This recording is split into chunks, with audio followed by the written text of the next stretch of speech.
Welcome to our channel simplified physics. आज हम फिर से कंटिन्यू करने वाले हैं वेक्टर क्लास 11 लेक्चर नंबर 2। आज के लेक्चर में हम देखने वाले हैं टॉपिक्स जो कि है resolution of vectors, multiplication of vectors, scalar product और वेक्टर प्रोडक्ट। ठीक है, तो मल्टीप्लिकेशन के ही स्केलर प्रोडक्ट और वेक्टर प्रोडक्ट दो सब टॉपिक्स है। दीज टू आर सब topics of multiplication of vectors. Okay, तो आज ये टॉपिक जो है ये हम अच्छे से स्टडी करने वाले हैं। So let's begin. तो सबसे पहले हमारा रिजोल्यूशन ऑफ वेक्टर। तो रिजोल्यूशन ऑफ वेक्टर क्या होता है? अगर सपोज मेरे पास कोई एक फोर्स है जो कि है 10 न्यूटन। ठीक है, लेट्स से इसने हॉरिजॉन्टल के साथ एक एंगल बनाया है थीटा। ठीक है, अब ये जो फोर्स है 10 न्यूटन, ये फोर्स 10 न्यूटन के दो रिजोल्यूशंस बनेंगे। ठीक है, इसका मतलब क्या है? एक फोर्स जो होगा इसमें से कुछ पार्ट, ये जो 10 न्यूटन का फोर्स है इसमें से कुछ पार्ट एक्स डायरेक्शन में अप्लाई होगा और कुछ पार्ट जो है वो वाई डायरेक्शन में अप्लाई होगा। ठीक है, तो यहाँ पे ये जो कंपोनेंट है, ये दो कंपोनेंट जो बने हैं एक्स डायरेक्शन में और वाई डायरेक्शन में, तो ये दोनों कंपोनेंट की हम वैल्यूज निकाल सकते हैं। तो यहाँ पे एक्स कंपोनेंट की वैल्यू आएगी हमारी एफ कॉस थीटा और वाई कंपोनेंट की वैल्यू आएगी हमारी एफ साइन थीटा। ठीक है, अब बहुत सारे स्टूडेंट कंफ्यूज होते हैं कि कब हमें साइन थीटा लेना है और कब हमें कॉस थीटा लेना है। ठीक है, तो साइन थीटा और कॉस थीटा कब और कैसे लेना है, तो चलिए ये देखते हैं हम।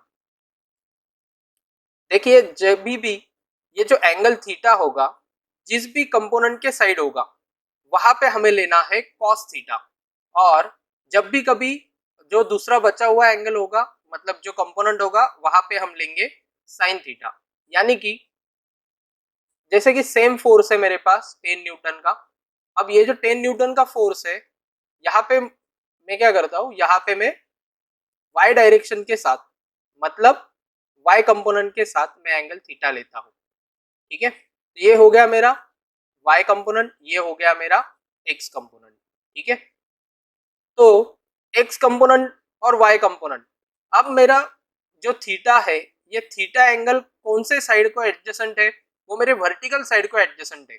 अगर ये एंगल थीटा वर्टिकल साइड को एडजेसेंट है तो ये मुझे देगा एफ कॉस थीटा, और दूसरा जो कंपोनेंट बचेगा वो मेरा होगा एफ साइन थीटा।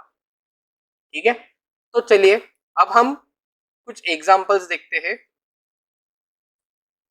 जैसे कि for example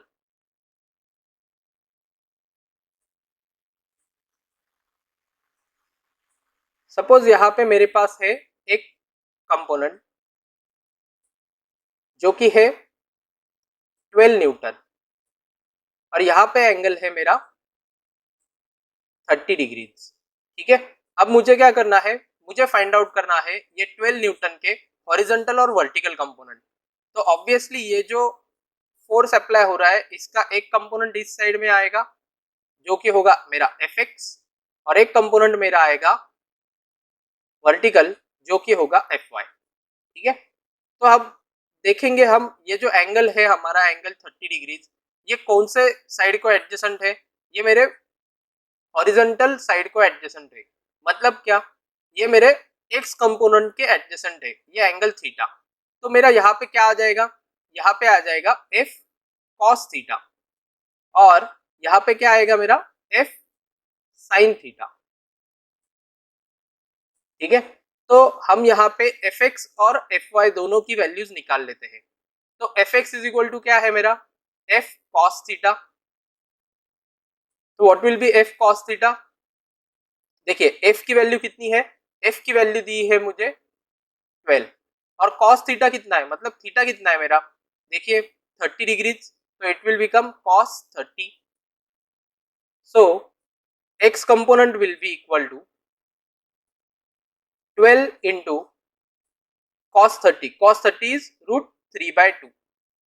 So that will be equal to 6 root 3 newton. और मेरा जो y कंपोनेंट होगा, y component is equal to f sin theta. So what is the value of f? f is 12 और sin the angle theta is 30 degree. Okay, देखिए angle को हमें 90 minus theta नहीं करना है, एंगल को हमें वही रखना है, एंगल वोंट चेंज। ठीक है, तो 12 into 1/2, so that will be equal to 6 newton. ठीक है, तो चलिए अब नेक्स्ट एग्जांपल देखते हैं। सिमिलर वे में अगर मेरे पास कोई एक फोर्स है, ये है लेट्स से 15 न्यूटन, और यहां पे एंगल बना है 37 डिग्री। ठीक है, तो यहाँ पे देखिए, यहाँ पे इसके दो कंपोनेंट बनेंगे। वो दो कंपोनेंट, एक होगा पॉजिटिव y डायरेक्शन में और दूसरा होगा निगेटिव x डायरेक्शन में। तो निगेटिव x डायरेक्शन में जो फोर्स होगा, मतलब जो x कंपोनेंट होगा, that will be equal to minus f। अब देखिए यहाँ पे एंगल थीटा कहाँ पे है, ये जो एंगल हमारा 37 है, ये एंगल 37 वर्टिकल को एडजेसेंट है। अगर ये वर्टिकल को एडजेसेंट है तो ऑटोमेटिकली ये साइड में क्या आ जाएगा, मेरा साइन थीटा आ जाएगा। ठीक है, और जो मेरा y कंपोनेंट है, वो y कंपोनेंट क्या होगा, मेरा y component will be equal to f cos theta. ठीक है, तो जिस भी साइड थीटा होगा, वो जो कंपोनेंट है वहां पे आएगा मेरा cos थीटा। अब हम बस वैल्यूज पुट करते हैं, वैल्यूज पुट करेंगे। देखिए f कितना है, f है मेरा 15 और साइन 37। ठीक है, सिमिलरली यहाँ पे भी क्या है, 15 और cos 37। देखिए अब तक जो है, हमें जो एंगल्स है वो एंगल्स पता होते हैं फॉर 0 डिग्री, 30 डिग्री, 45, 60 और 90। तो यहाँ पे हम ये 37 निकालेंगे कैसे? तो 37 को निकालने के लिए एकदम सिंपल सी ट्रिक है। देखिए सिंपल सी ट्रिक में आपको बस याद रखना है 3, 4 एंड 5। क्या याद रखना है? 3, 4 एंड 5 वाला राइट एंगल ट्रायंगल। ठीक है, तो ये जो 3 दिख रहा है, अब यहाँ पे ये हो गया मेरा 90 डिग्री। ये एंगल को अगर मैं कंसिडर करूंगा 53 डिग्री, और ये हो गया मेरा 37 डिग्री। तो जो भी छोटा एंगल होगा उसके सामने हमें, देखिए सबसे बड़ी साइड जो होगी वो हाइपोटेनियस ही होगी ऑब्वियसली। ठीक है, और सबसे जो छोटा एंगल होगा, मतलब ये ट्रायंगल में, पूरे ट्रायंगल में सबसे छोटा एंगल कौन सा है, 37 डिग्री। तो 37 डिग्री के सामने मेरी छोटी साइड आएगी, मतलब 3 यूनिट्स वाली। और जो बड़ा एंगल है 53 वाला, उसके सामने मेरा 4 यूनिट आ जाएगा। ठीक है, तो ये ट्रायंगल से आप याद कर सकते हो साइन 37, कॉस 37 और साइन 53 और कॉस 53, दोनों की वैल्यूज। ठीक है, तो ये ट्रायंगल की हेल्प से हम फाइंड आउट करेंगे what will be the value of sine 37। ठीक है, तो देखिए साइन 37 कितना होगा, साइन क्या होता है, परपेंडिकुलर बाय हाइपोटेनियस। तो परपेंडिकुलर क्या है मेरी, मतलब ये 37 के सामने कौन सी साइड है, 3, और हाइपोटेनियस कितनी है, हाइपोटेनियस है 5। Similarly what will be the value of cos 37, cos 37 में देखते हैं। देखिए कॉस क्या होता है, एडजेसेंट बाय हाइपोटेनियस। तो एडजेसेंट कितना है मेरा, एडजेसेंट है 4 और हाइपोटेनियस कितना है 5। ठीक है, तो मेरा ये वैल्यू निकल के आएगा -15 into 3/5, so that will be equal to 5 1 जार 5 3 जार, so that will be equal to -9 newton. ठीक है, और ये वैल्यू क्या निकल के आएगी मेरी, 15 इंटू 4/5,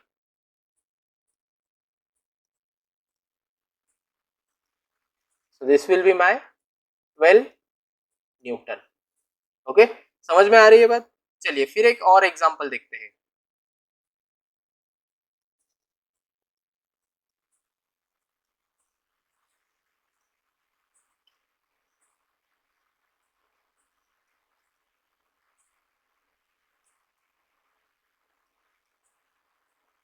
यहाँ पे लिया है हमने 20 न्यूटन का फोर्स और ये हो गया मेरा 53 डिग्रीज का एंगल विथ हॉरिजॉन्टल। ठीक है, अब देखिए ये जो फोर्स अप्लाई हो रहा है वो थर्ड क्वाड्रेंट में है, तो ऑब्वियस सी बात है कि यहाँ पे मेरा जो एक्स कंपोनेंट आएगा और जो वाई कंपोनेंट आएगा वो दोनों की वैल्यूज निगेटिव में होगी।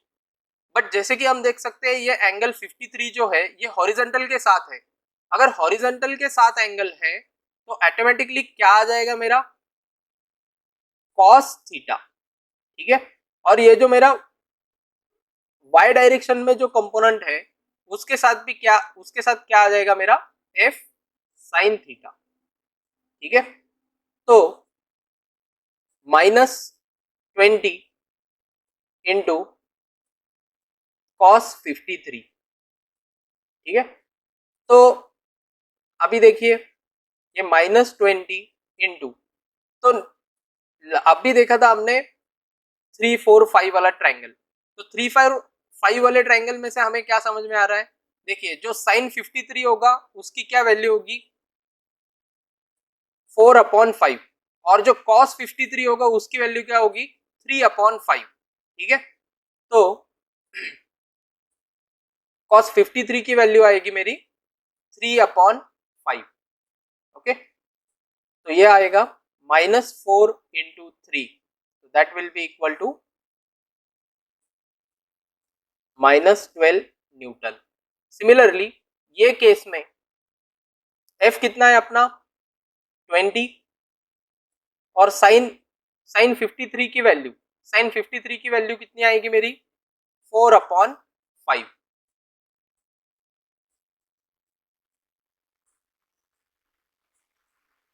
तो ये हो गया 4 into 4, so that will be equal to -16 newton. ठीक है, ओके, तो नेक्स्ट देखते हैं।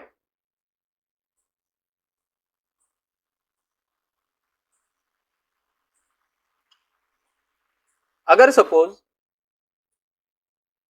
मुझे किसी भी फोर्स के या फिर कोई भी वेक्टर क्वांटिटी होगी, लेट्स से मुझे उनका एक्स और वाई कंपोनेंट की वैल्यू पता है या फिर मुझे एक्स और वाई कंपोनेंट की वैल्यू दी है, तो क्या मैं ये फोर्स निकाल सकता हूँ? हाँ, ऑब्वियसली ये जो फोर्स है मैं ये फाइंड आउट कर सकता हूँ। ठीक है, तो F क्या होगा, F will be equal to under root of fx square plus fy square. ठीक है, और जो एंगल होगा tan थीटा, इस केस में tan थीटा मेरा हो जाएगा fy/fx।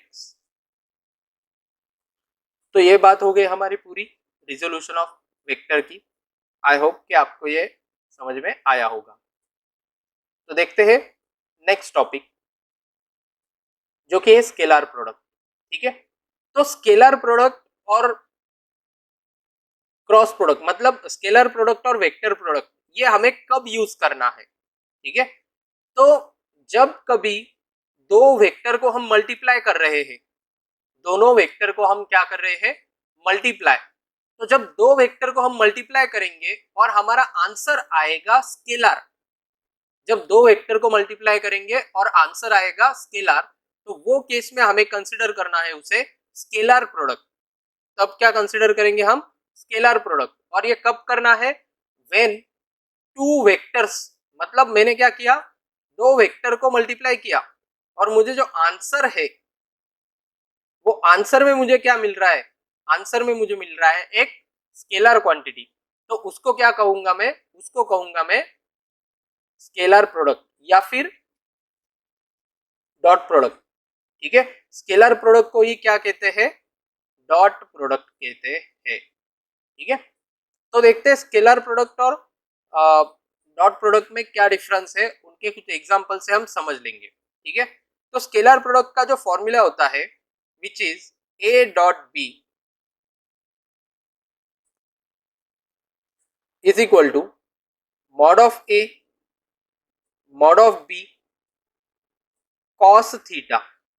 कभी भी आपको याद रखना है बच्चों, स्केलर प्रोडक्ट में या फिर डॉट प्रोडक्ट में हमेशा क्या आएगा उसके साथ कॉस थीटा आएगा। ठीक है, तो यहां से हम कॉस थीटा भी निकाल सकते हैं। तो cos theta will be equal to A dot B upon mod of A into mod of B. ठीक है, तो अभी देखिए हमें समझना होगा कि ये जो दिया है हमें, या फिर ये जो फॉर्मूला है, ये फॉर्मूला हमें कब और कैसे कैसे कब यूज कर सकते हैं। ठीक है, तो इसकी कुछ सिग्निफिकेंट चीजें हैं, वो हम देखते हैं कि क्या क्या सिग्निफिकेंट है इसमें। ठीक है, तो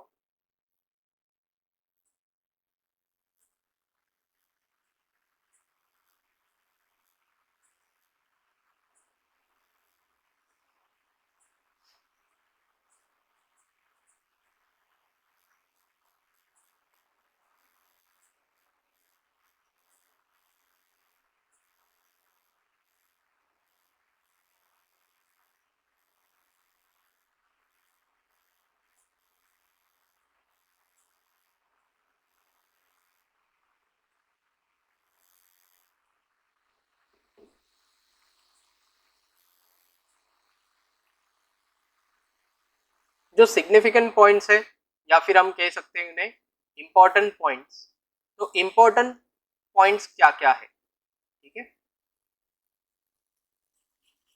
वो हम देखते हैं।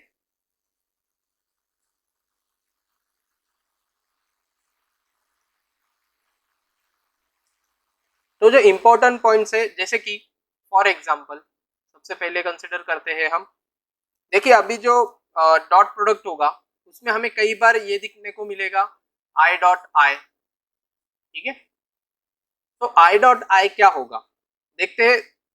अब ये फॉर्मूला जो है, ये फॉर्मूला यूज करेंगे हम। देखिए क्या फॉर्मूला है, A dot B is equal to mod of A mod of B cos theta. ठीक है, तो यहीं पे हम ये फॉर्मूला अप्लाई करेंगे। तो mod of I into mod of I into cos theta. ठीक है, ये आई जे और के क्या होता है, आई माने unit vector in the direction of X axis, J मतलब unit vector in the direction of Y axis, और के मतलब unit vector in the direction of Z axis. ठीक है, तो मॉड ऑफ आई, जैसे कि प्रीवियस लेक्चर में देखा था हमने, ये यूनिट वेक्टर है, तो यूनिट वेक्टर का मैग्नीट्यूड क्या होता है, 1। ठीक है, और ये भी 1। अगर हम आई डॉट आई ले रहे हैं तो उसके मतलब ये जो एंगल थीटा होगा, ये थीटा कितना हो जाएगा, 0 डिग्रीज हो जाएगा। तो हमें आंसर क्या मिलेगा, कॉस 0 क्या होता है, 1 होता है। तो 1 into 1 into 1 will be equal to 1। Similarly हमारे पास I dot sorry J dot J, K dot के, अगर इनकी भी हम वैल्यूज निकालेंगे तो हमारे पास आंसर क्या आ जाएगा, हमारे पास जो आंसर है वो आंसर आ जाएगा 1। अगर क्या होगा, मैंने आई डॉट जे को मल्टीप्लाई किया, तो चलिए फिर देखते हैं हम। आई डॉट जे को अगर हम मल्टीप्लाई करेंगे तो mod of I mod of J into cos, अब ये एक्स और वाई डायरेक्शन में हो गए, तो इनके बीच में एंगल थीटा कितना हो गया, 90 डिग्री। तो कॉस 90 कितना होता है, 0 होता है। इसका ही मतलब जो डॉट प्रोडक्ट में अगर हम जे आई को मल्टीप्लाई करेंगे जे से, के से, या किसी और से, तो हमारा जो आंसर है वो आंसर क्या आ जाएगा, आंसर आ जाएगा मेरा 0।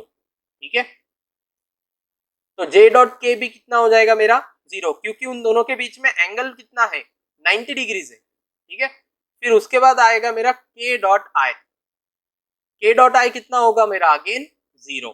तो ये याद रखने वाली चीज है, I dot I will be equal to 1, J dot J और के डॉट के ये भी कितना होगा, 1। Similarly I dot J, J dot K और के डॉट आई, उनकी वैल्यूज क्या आने वाली है हमारी, 0। ठीक है, वैल्यूज आएंगी उनकी 0। ओके, तो फिर देखते हैं हम एक क्वेश्चन जो कि बहुत ही ज्यादा सिंपल सा क्वेश्चन है। तो सिंपल से क्वेश्चन के साथ हम देखते हैं हमारा डॉट प्रोडक्ट हमें कैसे लेना है। ठीक है, तो फॉर एग्जांपल सपोज हमारे पास कोई एक वेक्टर है ए। ए वेक्टर जो है वो है 8i minus 6j plus 3k, ठीक है। और बी वेक्टर जो है वो बी वेक्टर है अपना 3i plus 4j minus 7k, ठीक है। तो हमें फाइंड आउट करना है ए डॉट बी। तो ए डॉट बी कैसे फाइंड आउट करेंगे? जब आईजे के फॉर्म में होगा तो हमें कैसे फाइंड आउट करना है, लेट्स सी।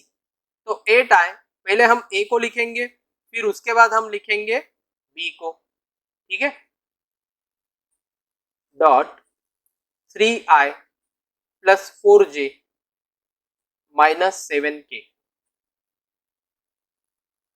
तो मुझे क्या करना होगा, मुझे मल्टीप्लाई करना होगा ईच टर्म को ईच टर्म से, मतलब जैसे कि 8i से मुझे ये पूरे ब्रैकेट को, ये जो सेकंड ब्रैकेट है उसे मल्टीप्लाई करना होगा, माइनस 6j से मुझे पूरे ब्रैकेट को मल्टीप्लाई करना होगा, और फाइनली 3k से मुझे पूरे ब्रैकेट को मल्टीप्लाई करना होगा, ठीक है।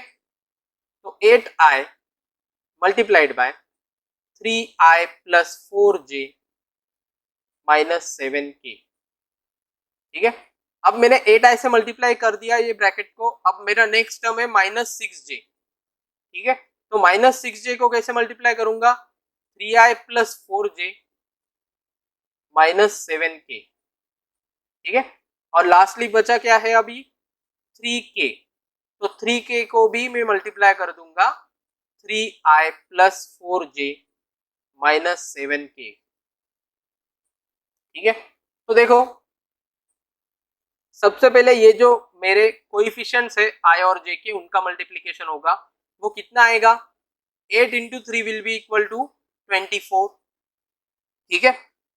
फिर मैं मल्टीप्लाई करूंगा 8 into 4 that will be 32, but यहाँ पे ये सॉरी ये 8 इंटू 3 किया 24 आया, फिर उसके बाद i डॉट आई बचा, ओके। तो i डॉट आई क्या होता है, what is i dot I, i dot I is equal to होता है 1, इसलिए मैं यहाँ पे लिख नहीं रहा हूं, ठीक है। नेक्स्ट देखिए, अगर मैं 8 इंटू 4 करूंगा तो वो आ जाएगा 32, बट i डॉट जे क्या होता है, देखिए i डॉट जे क्या होता है, i डॉट जे होता है 0, तो वो लिखने की जरूरत नहीं है।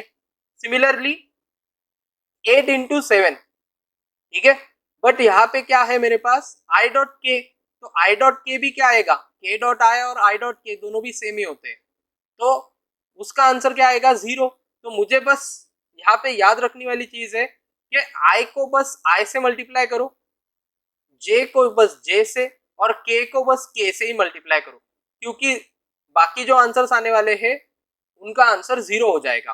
तो बस i को i से मल्टीप्लाई करो, j को j से और k को k से, मतलब ये पहली टर्म जो 8i है, ये 8i को बस मल्टीप्लाई करूंगा मैं 3i से, क्योंकि i dot I will be equal to 1, i dot j will be equal to 0, i dot k will be equal to again 0। Similarly ये भी केस में माइनस 6 इंटू अगर मैं करूंगा 3 को, तो हो जाएगा minus 18, but j dot I क्या होगा, j डॉट आई होगा मेरा 0, देखिए यहाँ पे नंबर 3, j डॉट आई क्या हो जाएगा मेरा 0। तो मैं बस j की टर्म को j की टर्म से ही मल्टीप्लाई करूंगा, ओके। तो अपना क्या आ जाएगा, minus 6 into 4, so that will be equal to minus 24, और फाइनली ये जो दिख रहा है हमारे पास ये 3k, अब ये 3k को भी ये k की टर्म है तो मल्टीप्लाई करेंगे हम k की टर्म से, तो ये आ जाएगा माइनस 21, तो final answer will be equal to minus 21, okay. समझ में आ रही है बात, ओके। तो देखते हैं नेक्स्ट क्वेश्चन। तो नेक्स्ट क्वेश्चन में लेते हैं हम एक ए वेक्टर, ए वेक्टर है हमारा 2i plus 3j minus alpha के, और बी वेक्टर है हमारे पास i minus 2j plus 4k, ठीक है। और हमें दिया गया है कि ये जो a है, a vector perpendicular to b है, क्या दिया गया है, A vector is perpendicular to B. अगर ये परपेंडिकुलर होगा दोस्तों, तो देखिए अगर ये परपेंडिकुलर होगा तो ए डॉट बी की वैल्यू क्या आ जाएगी मेरी, जीरो आएगी। ए डॉट बी की वैल्यू क्या आएगी मेरी, जीरो।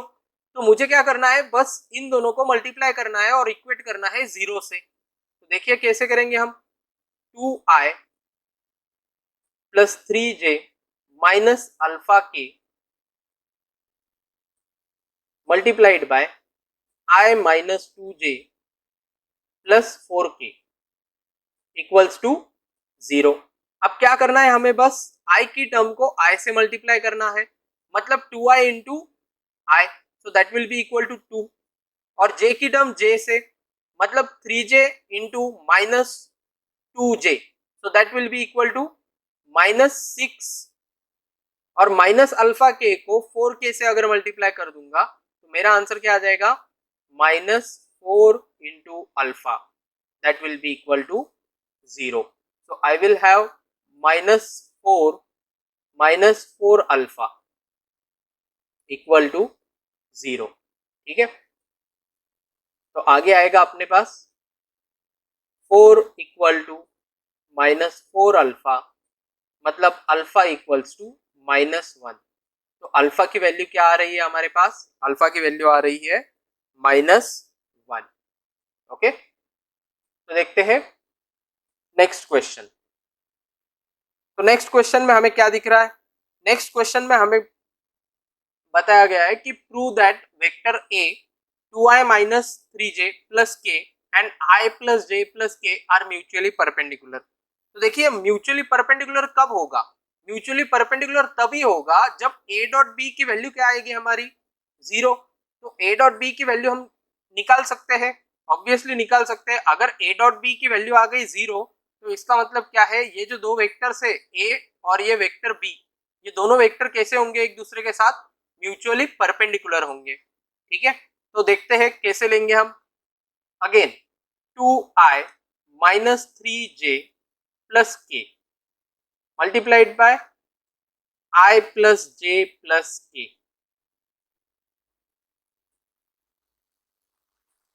ठीक है, तो 2i को i से मल्टीप्लाई करेंगे तो आंसर आएगा 2, माइनस 3j को j से मल्टीप्लाई करेंगे तो आंसर आएगा माइनस 3, k को k से मल्टीप्लाई करेंगे तो आंसर आएगा 1। So that will be equal to plus 3 minus 3 equals to 0. It means A is perpendicular to B. ठीक है, समझ में आया? ओके, तो नेक्स्ट क्वेश्चन लेते हैं। अब हमें दिया गया है find the angle between two vectors. ठीक है, हमें क्या निकालना है, एंगल निकालना है। देखिए जैसे कि हमने यहाँ पे एंगल का फॉर्मूला भी लिखा था, एंगल के लिए मतलब cos थीटा का फॉर्मूला क्या आएगा, cos theta will be equal to a dot B upon mod of a mod of b। ठीक है, तो यहाँ पे लेंगे हम cos theta equals to a dot B upon mod of a mod of b। ठीक है, तो सबसे पहले हम a डॉट बी और mod of a mod of b की वैल्यू निकाल लेंगे। तो a डॉट बी करते हैं सबसे पहले, तो a dot B will be equal to 2i plus j minus K multiplied by i minus K. ठीक है, तो यहाँ पे i की टर्म है, i की टर्म कितनी है, 2i into I, so that will be equal to 2। अगर j की टर्म नहीं है तो मैं j की टर्म को i से मल्टीप्लाई करूंगा तो आंसर आएगा 0। j की टर्म को अगर k से मल्टीप्लाई करूंगा तो आगे आंसर क्या आ जाएगा, 0। अब बचा क्या, माइनस के इंटू माइनस के, मतलब माइनस 1 इंटू माइनस 1 कितना हो जाएगा, प्लस 1। तो इसकी वैल्यू कितनी आ गई मेरे पास, 3। ठीक है, अभी मैं निकालूंगा मॉड ऑफ ए। तो मॉड ऑफ ए क्या होता है भाई, मॉड ऑफ ए होता है अंडर रूट ऑफ, तो ए वेक्टर के जो भी कोएफिशिएंट है आई जे के उनका स्क्वायर लेना पड़ेगा। तो यहाँ पे क्या है मेरे पास, 2 square plus 1 square minus 1 square, so that will be equal to 2 square कितना होता है 4 plus 1 plus 1, so that will be equal to under root of 6. Similarly हम लेंगे मॉड ऑफ बी, तो मॉड ऑफ बी कैसे लेंगे, अगेन सेम वे, तो 1 square plus minus 1 square, so that will be equal to under root of 2. तो बस अब ये a dot B, mod of A, mod of B, इनकी वैल्यू हम पुट करेंगे ये फॉर्मूला में, तो हमारे पास आएगा cos theta is equals to 3 upon under root of 6 into under root of 2. ठीक है, तो under root of 6 into under root of 2, तो इसका आंसर क्या आ जाएगा मेरे पास, इसका आंसर आ जाएगा 3 under root of 12. So that will be equal to root 3 upon 2. So which means my theta will be equal to 30 degrees. ठीक है, तो ये हो गया पूरा अपना डॉट प्रोडक्ट. नेक्स्ट देखते हैं जो कि है वेक्टर प्रोडक्ट. ठीक है, अब वेक्टर प्रोडक्ट हमें कब यूज करना है, वेक्टर प्रोडक्ट हमें तभी यूज करना है जब कोई क्वांटिटी वेक्टर होगी. इसका मतलब क्या है, जब मैं एक वेक्टर को दूसरे वेक्टर से मल्टीप्लाई करूंगा और मेरा जो आंसर है वो भी क्या आ जाएगा, वेक्टर ही आएगा, तो इस केस में मैं क्या अप्लाई करूंगा, मैं अप्लाई करूंगा क्रॉस प्रोडक्ट. ठीक है, तो ये हो गया मेरा क्रॉस प्रोडक्ट. ठीक है, तो इसका सिंपल सा फॉर्मूला है a cross b equals to mod of a mod of b sine theta into n cap. ठीक है, देखिए जब भी कभी वेक्टर प्रोडक्ट लेंगे या फिर क्रॉस प्रोडक्ट लेंगे तो वो क्रॉस प्रोडक्ट में बहुत ज्यादा इंपॉर्टेंट है डायरेक्शन. ठीक है, जो डायरेक्शन है, डायरेक्शन निकालने के लिए हमारे पास राइट हैंड रूल है, राइट हैंड थंब रूल, तो वो रूल के बारे में भी हम पढ़ेंगे. तो सबसे पहले ये फॉर्मूला आप समझ लीजिए. अगर मुझे निकालना है बस मैग्नीट्यूड, ठीक है, तो मुझे बस अगर निकालना है मैग्नीट्यूड, तो मैग्नीट्यूड क्या होगा, मैग्नीट्यूड होगा मेरा mod of A mod of B sine theta. ठीक है, mod of A mod of B sine theta. तो देखते हैं हम जो डायरेक्शन है वो डायरेक्शन कैसे निकालेंगे. जो डायरेक्शन है वो डायरेक्शन निकालेंगे हम राइट हैंड थंब रूल से. कैसे निकालेंगे, राइट हैंड थंब रूल से. ठीक है, यहाँ पे डायरेक्शन बहुत ज्यादा इंपॉर्टेंट होती है बच्चों. तो देखो जैसे कि अगर मेरे पास में मेरा जो राइट हैंड है वो राइट हैंड, अगर मुझे निकालना है a क्रॉस b, मुझे क्या निकालना है a क्रॉस b, तो मैं क्या करूंगा, मेरी जो 4 फिंगर्स है वो 4 फिंगर्स को मैं कर्ल करूंगा फ्रॉम a टू b, और मेरा जो थंब है, जो स्ट्रेच थंब होगा, वो मुझे डायरेक्शन बताएगा उस वेक्टर की, मतलब ये प्रोडक्ट की डायरेक्शन बताएगा मुझे मेरा थंब. तो देखिए फॉर एग्जांपल हम लेते हैं. ठीक है, हमारे पास है ये i, ये है j और ये है z. ठीक है, फॉर एग्जांपल अगर मैं करता हूं i क्रॉस i, तो i क्रॉस i क्या होगा, i cross i will be equal to mod of i sine theta into N cap. ठीक है, तो ये एन कैप क्या होगा भाई, एन कैप देगा मुझे डायरेक्शन. तो मॉड ऑफ i क्या होगा 1 इंटू मॉड ऑफ i क्या होगा अगेन 1, और ये साइन थीटा. अब देखिए ये जो थीटा है, ये थीटा कितना हो गया मेरा 0 हो गया, क्योंकि एक के ऊपर एक ही है, मतलब i को मैं i से ही क्रॉस मल्टीप्लाई कर रहा हूँ. ठीक है, तो मेरे पास जो थीटा है वो थीटा कितना आ जाएगा 0 डिग्री. तो अगर थीटा मेरा आ गया 0 degree, which means sine 0 is equal to क्या होता है 0. सिमिलरली मेरे पास क्या आ जाएगा, j cross j k cross k, दोनों की वैल्यू क्या आ जाएगी मेरे पास 0. मतलब i cross i, j cross j और k क्रॉस k, उनकी वैल्यू क्या आने वाली है 0 आने वाली है. ठीक है, तो देखते हैं हम, अगर मैंने किया ये डायग्राम साइड में निकाल के रखता हूं मैं।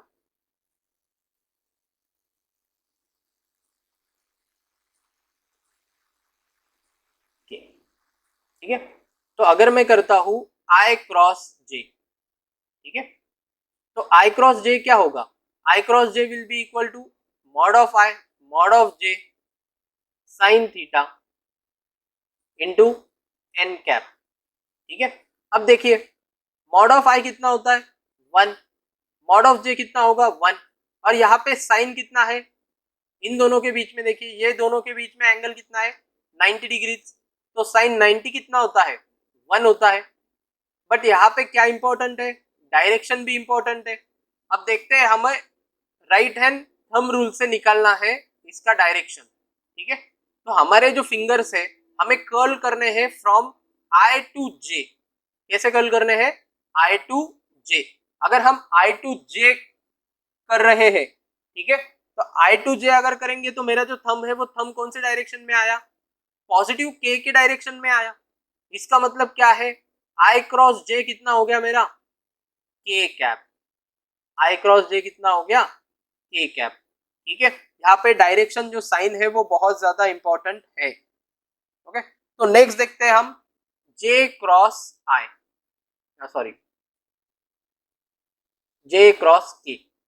तो अगेन J क्रॉस K अगर करेंगे तो उसका आंसर क्या आएगा, mod of I mod of K sine theta into N cap. ठीक है, तो मॉड ऑफ I तो होगा, sorry mod of J, mod of J क्या होगा मेरा 1, K क्या होगा 1, साइन थीटा कितना है, अगेन साइन कितना है 90 डिग्री, तो वो भी क्या हो जाएगा 1, और यहाँ पे क्या आएगा मेरे पास एन कैप।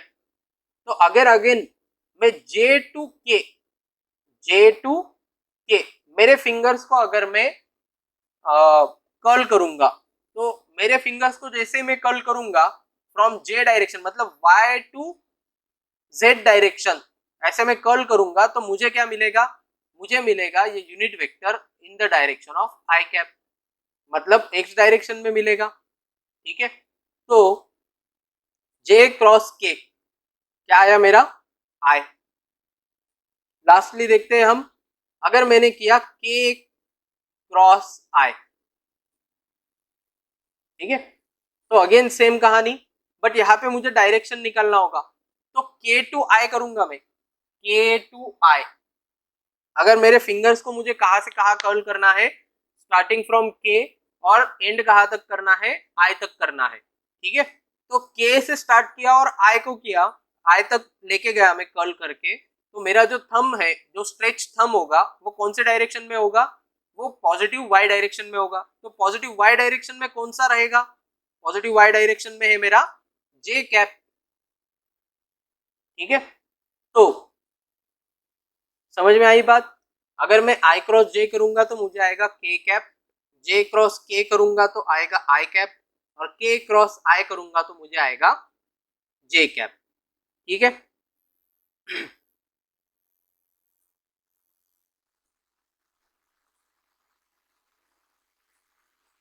तो ये डायरेक्शन हम इजी वे में भी याद कर सकते हैं, जैसे कि फॉर एग्जांपल यहाँ पे लिखेंगे हम I J और K। ठीक है, अगर हम क्लॉकवाइज गए, कैसे गए क्लॉकवाइज, तो हमारा जो आंसर है वो पॉजिटिव आएगा। यहाँ पे I टू J जा रहे हैं, I टू J, तो हमारा आंसर आएगा K cap. J to K गए तो आंसर आएगा I cap, K to I गए तो हमारा आंसर आएगा J कैप। ठीक है, ये आंसर्स क्या होंगे, पॉजिटिव में होंगे। ठीक है, अगर हम एंटी क्लॉकवाइज डायरेक्शन में गए, ठीक है, तो एंटी क्लॉकवाइज डायरेक्शन में क्या आ जाएंगे आंसर्स, निगेटिव में आ जाएंगे। जैसे कि फॉर एग्जांपल अगर मैं गया J क्रॉस I करने, तो J क्रॉस I करूंगा तो देखिए ये जो साइकिल है ये एंटी क्लॉकवाइज चली गई। ये साइकिल अगर एंटी क्लॉकवाइज चली गई, इसका मतलब क्या है, मेरा जो आंसर है वो क्या आ जाएगा -K। सिमिलरली अगर मैं K क्रॉस J करूंगा, K क्रॉस J, तो K क्रॉस J करने से मेरा आंसर क्या आएगा, मैं ये क्लॉकवाइज जा रहा हूँ या एंटी क्लॉकवाइज, अभी मैं के से आई जे तक जा रहा हूँ, तो इसका मतलब आंसर मेरे ये एंटी क्लॉकवाइज जा रहा हूँ, तो आंसर क्या आ जाएगा मेरा माइनस आई कैप। अगर मैं आई से मतलब मैं करूंगा आई क्रॉस के, तो आई क्रॉस के करने पर मेरा आंसर क्या आ जाएगा, देखिए मैं एंटी क्लॉकवाइज घूम रहा हूँ अभी, अगर एंटी क्लॉकवाइज घूमूंगा तो मेरा आंसर क्या आ जाएगा निगेटिव। निगेटिव क्या आएगा, निगेटिव जे कैप। तो ये सिंपलेस्ट तरीका है, अगर क्लॉकवाइज जाएंगे, ठीक है, तो आंसर क्या लेना है हमें, आंसर लेना है पॉजिटिव। अगर हम एंटी क्लॉकवाइज जाएंगे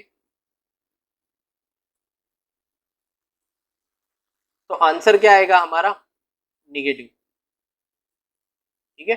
तो पॉजिटिव आंसर क्लॉकवाइज जाने में आएगा और नेगेटिव आंसर एंटी क्लॉकवाइज जाने में आएगा। ओके, समझ में आ रही है बात? ओके, तो हम एक सिंपल सा क्वेश्चन देखते हैं।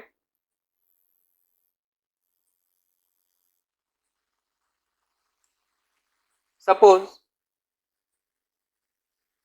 मेरे पास है कोई ए वेक्टर 2 जे कैप, बी वेक्टर है 2 आई कैप और सी वेक्टर है -3 के कैप। और मुझे फाइंड आउट करना है ए क्रॉस बी,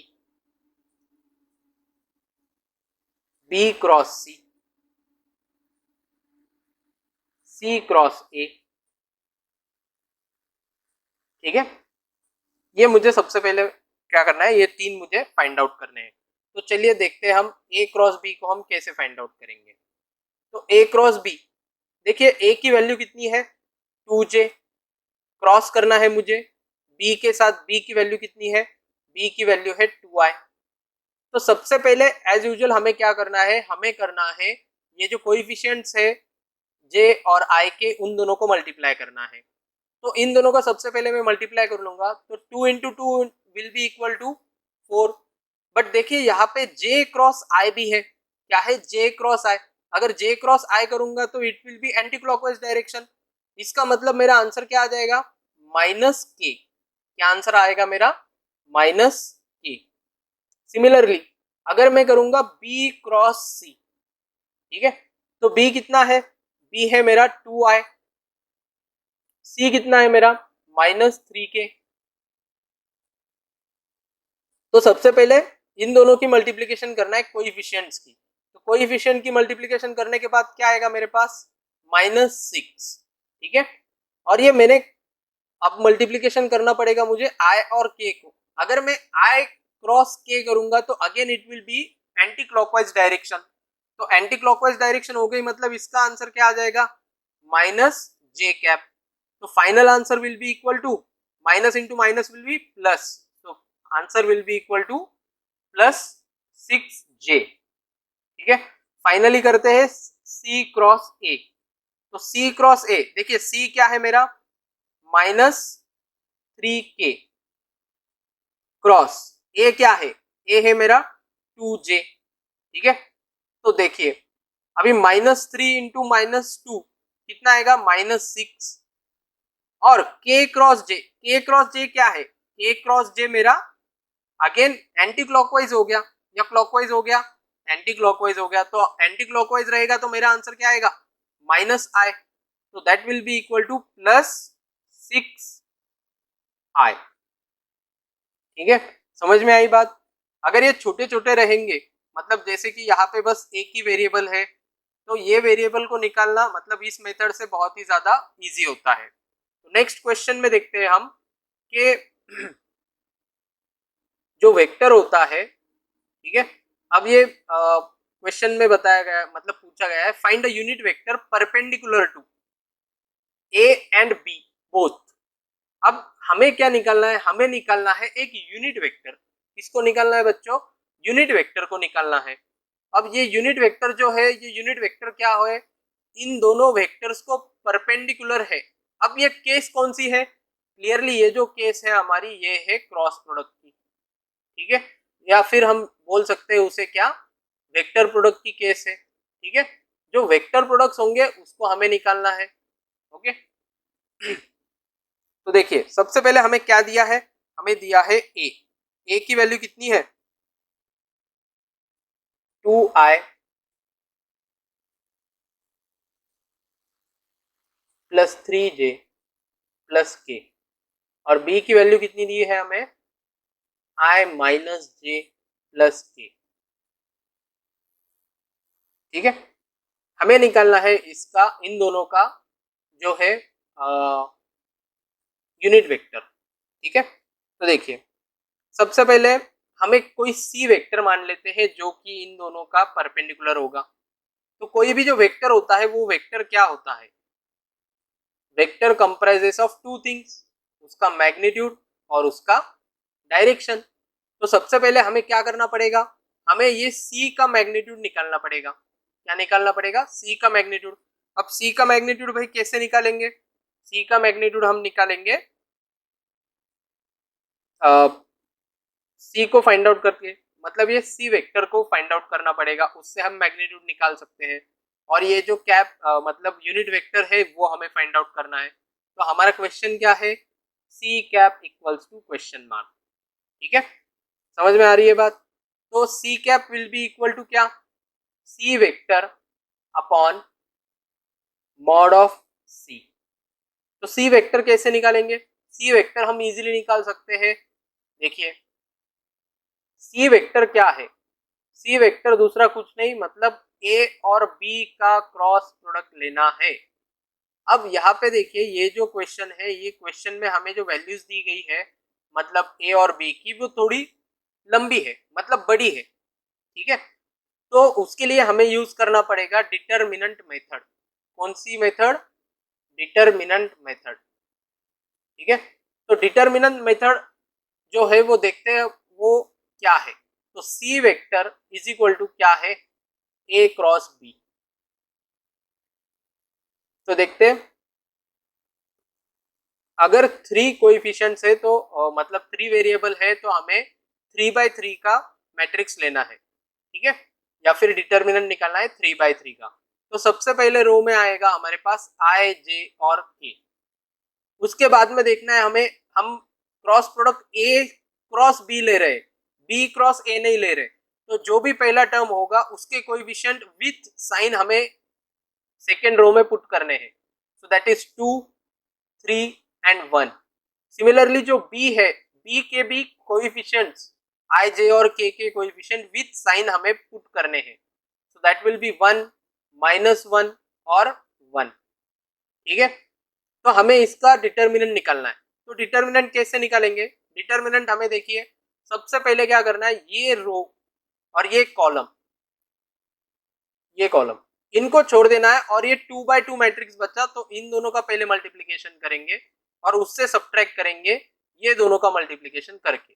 देखिए तो कैसे करेंगे, आई इन ब्रैकेट क्या है मेरे पास 3 into 1 3 minus -1 into -1 will be equal to क्या, sorry -1 into 1 will be equal to -1। ठीक है, सिमिलरली अब फर्स्ट टर्म हमें पॉजिटिव लेनी है, सेकंड जो जे की टर्म होगी वो हमें निगेटिव ही लेनी है। क्या लेनी है हमें, निगेटिव। तो जे के लिए अगेन ये फर्स्ट कॉलम और सेकेंड रो अगर मैं एक्सक्लूड कर दूंगा तो क्या बचा मेरे पास 2 और 1। ठीक है, तो 2 इंटू 1 विल बी 2 -1। ओके, और लास्टली बचा मेरे पास के। तो के के लिए अगेन क्या एक्सक्लूड कर देना है, फर्स्ट रो और थर्ड कॉलम। ठीक है, तो 2 into -1 will be equal to -2 और -3 into 1 will be equal to 3। तो फाइनली मेरे पास सी वेक्टर जो है वो सी वेक्टर आ जाएगा। सी वेक्टर मतलब ए क्रॉस बी। तो यहाँ पे क्या आ जाए मेरे पास 3 -1 विल बी इक्वल टू +1। तो 3 + 1 4 आई कैप। ठीक है, ये 2 - 1 will be equal to 2 - 1 will be equal to 1। तो 1 into -j will be equal to -j। -2 into -3, sorry -2 -3 कितना हो जाएगा -5 और k एज इट इज। तो c वेक्टर की वैल्यू मिल गई हमें 4i minus j minus 5k। ठीक है, अब ये वेक्टर की वैल्यू मिल गई। अब हमें निकालना क्या है, इसका मैग्नीट्यूड निकालना है। मतलब कैसे, under root of 4 square plus -1 square plus -5 square. ठीक है, तो ये वैल्यू क्या आ जाएगी मेरी, under root of 16 plus 1 plus 25। अगर मैं इन सबको ऐड कर दूंगा तो मेरे पास आएगा अंडर रूट ऑफ 42। ठीक है, अब ये आ गया मेरे पास कितना, अंडर रूट ऑफ 42। ठीक है, तो अंडर रूट ऑफ 42 आ गया। मुझे निकालना क्या है, सी कैप निकालना है। तो सी कैप इक्वल्स टू क्या है, सी वेक्टर अपॉन मॉड ऑफ सी। ठीक है, तो मैग्नीट्यूड तो निकाल दिया और वेक्टर भी मुझे पता है। तो अपना वेक्टर क्या है, देखते हैं। वेक्टर है हमारा 4i माइनस जे माइनस 5k। तो वेक्टर है 4i माइनस जे माइनस 5k अपॉन, ये मॉड कितना है, मॉड आ गया अपना अंडर रूट ऑफ 42। तो it is under root of 42। ठीक है, तो ये हो गया अपना सी वेक्टर, जो कि है मतलब unit vector in the direction of A and B. ये आ गया अपना फाइनल आंसर। ठीक है, तो बढ़ते हैं नेक्स्ट क्वेश्चन की ओर। तो हमें क्या दिया है, हमें दिया है एक ए वेक्टर है 3i plus 4j, 3i plus j minus 4k, और बी वेक्टर है 6i plus 5j minus 2k। ठीक है, ये वेक्टर को मतलब यहाँ पे हमें क्या फाइंड आउट करना है, अगेन हमें फाइंड आउट करना है a क्रॉस b। ठीक है, तो ये जो क्वेश्चन है, ये क्वेश्चन रहेगा अपना होमवर्क में। ठीक है, next question, two vectors a and b where a दिया है हमें 5i minus 4j plus 3k and b दिया है हमें 3j minus 2k minus k। हमें क्या निकालना है, calculate the area of parallelogram. ठीक है, तो एरिया ऑफ पैरेललोग्राम क्या होता है भाई, एरिया ऑफ पैरेललोग्राम,